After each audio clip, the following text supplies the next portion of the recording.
Hello everyone.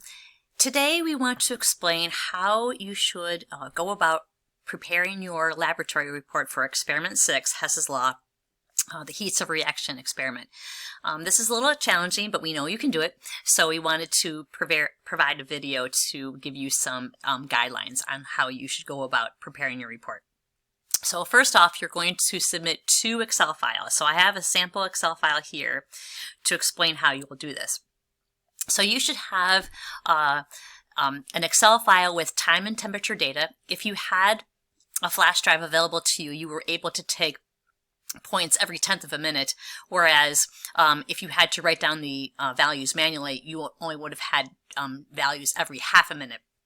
But in any case, you have your time and temperature data, and Dr. Stack recorded a video in which he explained how you will construct this temperature versus time graph and how you will use the data from after the sodium hydroxide was added to find the best fit straight line with the R² value that's the closest to 1 in order to determine the final temperature.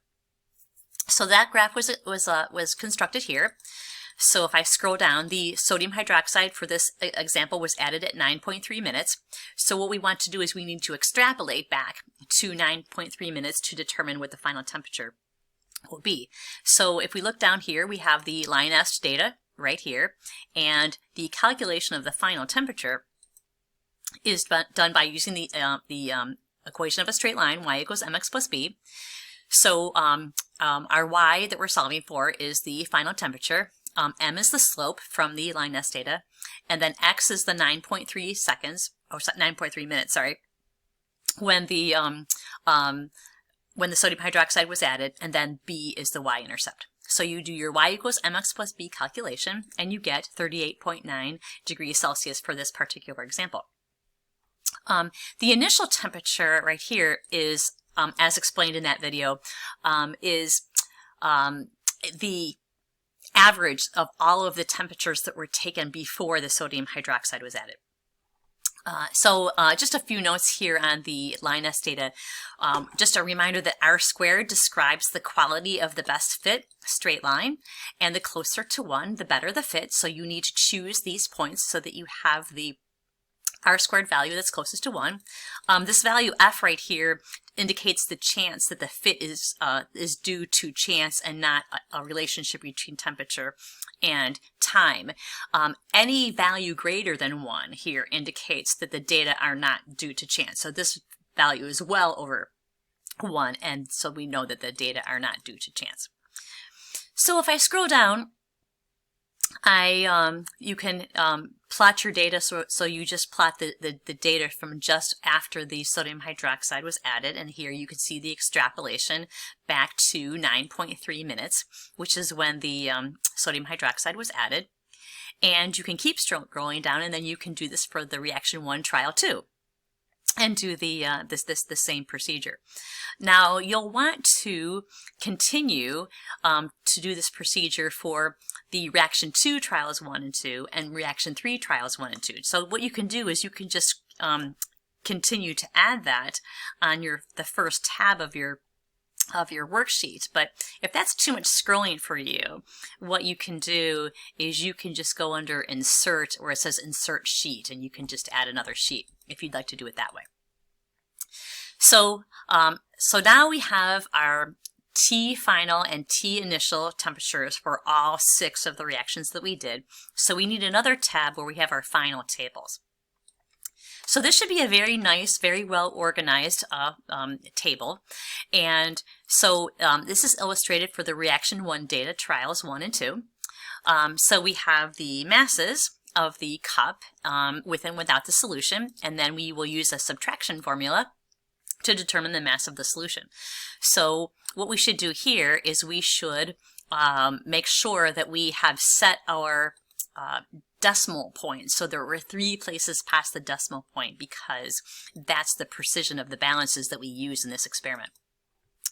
Okay, so for T initial, remember we did this on the other spreadsheet. So what I'm going to want to do here is I'm going to want to copy that value. So I'm just going to hit equals and then go back to where it says raw data. And my T initial was the average of the temperatures, the initial temperatures before the sodium hydroxide was added. So I just hit enter.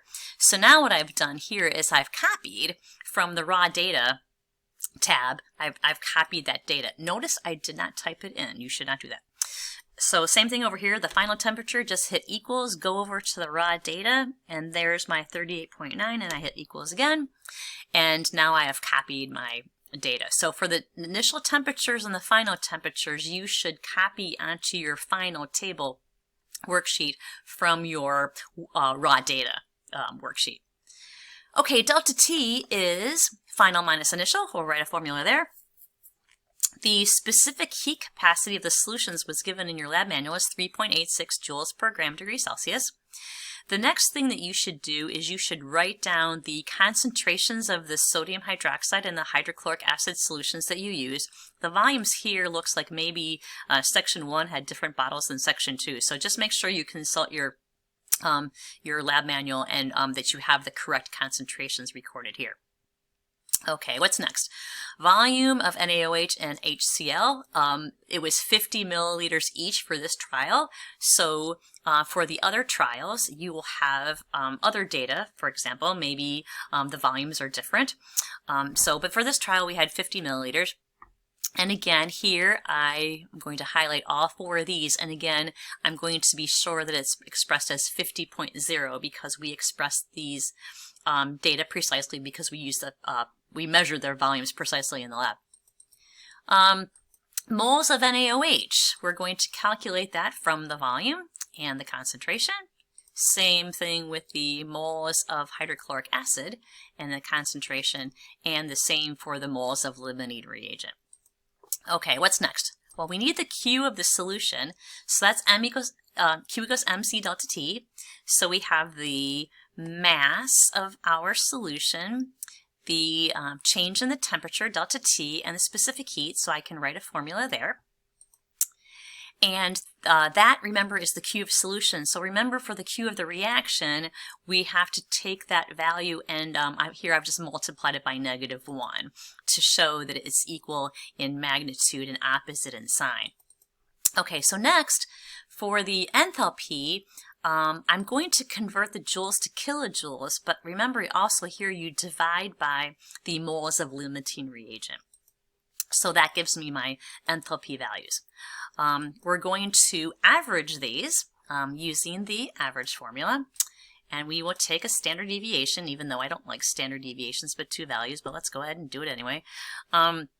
These values right here, you notice, aren't correctly reported, so we'll have to correctly report them. So here I have 2 cells, one for the average and one for the standard deviation. So what I've done here is I've just copied the value of the average, and here I've copied the value for the standard deviation. But what I did here is I expressed it in the number of significant figures. Sorry, I went the wrong way. So for example, if it looks like this, you would just keep decreasing until you got a value that was 1 significant figure, because the standard deviation only has 1 significant figure. So here our standard deviation is 3, so that doesn't have any places past the decimal point, so I do the same thing over here when I round this so that it has a value that has no places past the decimal point. What you should put here is the literature value.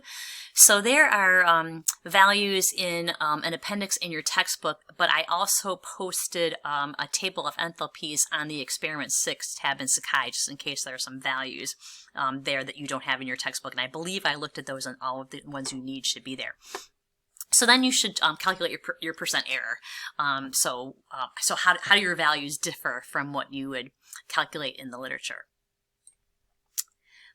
All right, so the next thing that you're going to do is, this is one table, so right over here, say, you could construct another table for reaction 2 data. So again, you'll construct right alongside here another table that looks very much like this one, and you might have the same things that are being measured, but maybe not, because remember, this was sodium hydroxide solid added to 100 milliliters of water, so maybe not every one of these things is going to be the same. So you'll have what was measured over here in trial 1 and trial 2, and again, make sure that the only values you type are your raw data. Everything else should have a formula. And here again, for the initial and final temperatures, make sure that you write formulas where you go back to your raw data. And then that'll be your second set of tables, and then you'll write another table where you have the reaction 3, trial 1, and trial 2 data. So here you should have a really nice spreadsheet with a summary of all of your data with all of the formulas and everything nicely formatted. So that's your Excel file. So we also want you to submit a Word file because this is a formal report.